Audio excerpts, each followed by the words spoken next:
አንተ የምን አንተ ግን ጠላት ነህ እኮ አንተ እኮ እየሰማህ ነው የዶክተር የምን አምባሳደር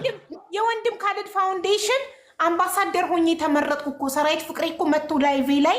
የክብር አምባሳደር አድርገን ሾመንሻል አለኝ እኮ ምንድነው ጥቅምሽ ምንድነው አምባሳደር በመሆንሽ ማዕረጉ ብቻ ነው ወይ እንዴት ጥቅም የተያያዘ ጥቅም አለው ኦፍ ኮርስ እንዴት ቀልዳለን እንዴ አዳነች አበቤ ቤት ትሰጠኛለች አሁን ጠርታ የቀበሌ ቤት አይዴ ደግሞ ኮንዶሚኒየም እና ሌላ ምንድነው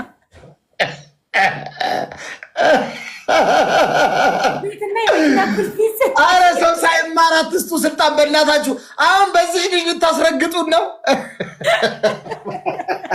አግኝተክ ነው በእኔ አሁን በዚህ ቻምፒዮን በምታክል ልጅ ልታስረግጡን አረ ሰው ሳይማር ስልጣን ማጣሪናቲ እኔ አስፈጁ ማጣሪናቲ